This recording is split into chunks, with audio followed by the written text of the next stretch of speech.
Hello, everyone, and I hope your week is starting off great.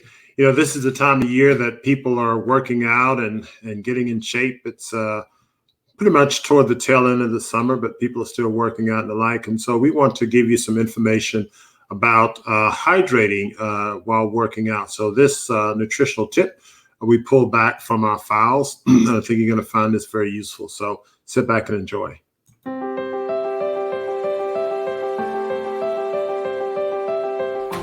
Hi everyone, my name is Veronica James, and for part one, we're looking at optimal fitness, flexibility, nutrition content.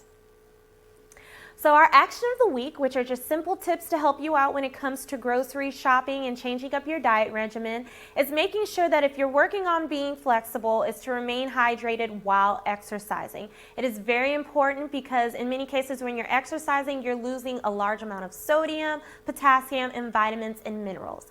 Now, a way of doing it is, of course, just simple water. So contrary to belief, water does help replenish you. But another way is using coconut water, what we talked about during the heart disease portion, the benefits of coconut water, as well as having different hydrating fruits and vegetables such as cucumber, adding that to your water.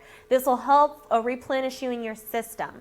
Now, there is a myth, the afterburn myth, where it states that you need to have a big protein shake after you've worked out or large amounts of protein, when in fact the contrary is you just need 10 to 20 grams of protein. So that's really not much from what people try to deviate and say. So a great way of doing that is we're going to show you through different smoothies, as well as adding different foods that have grains in them, that have a large amount of fiber in it, because generally it does contain protein in it.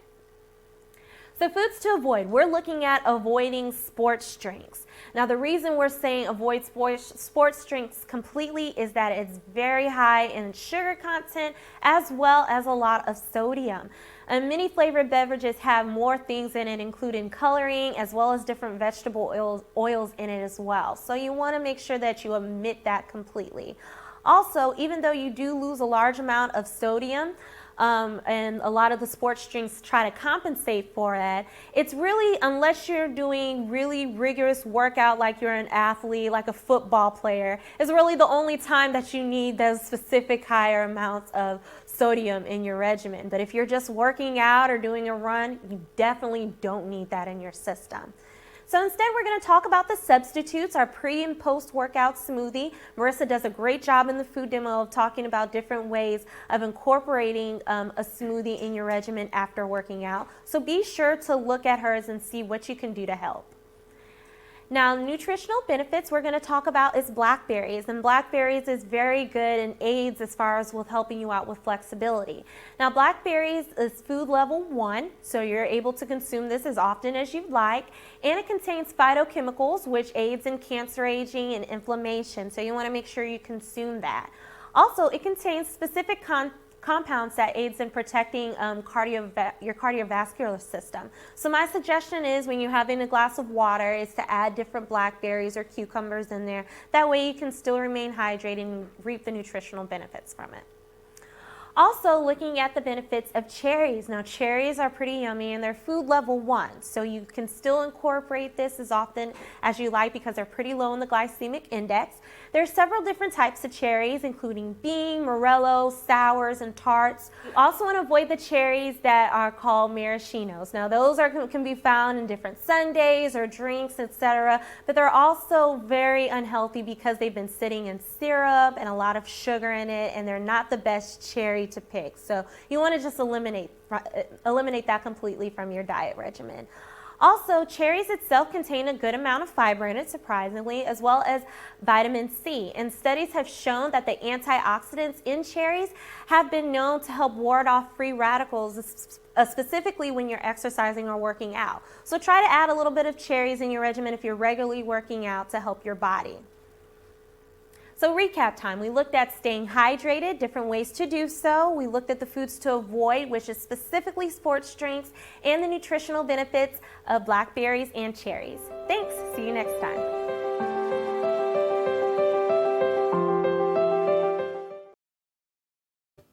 All right, there you have it. Excellent tips for working out and staying hydrated and nourishing your body. These things are all important. Also, remember if you like this information, you find it useful, please subscribe or like and share it with your friends. If you have any questions, go to our email address at wellness@montgomeryheart.com. That's wellness@montgomeryheart.com. You can have your questions answered. And of course, for more detailed content and more organized content, many people ask about the recipes and the like. We have an online nutritional bootcamp course that's excellent. It's a very comprehensive educational program that I think you'll find to be very, very useful. So online.montgomeryheart.com is where you can find that. And it's an excellent program, very cost effectively priced. So until next time, enjoy your week and keep everything healthy and natural. Look forward to seeing you Thursday, actually, for our recipe or fitness tips. So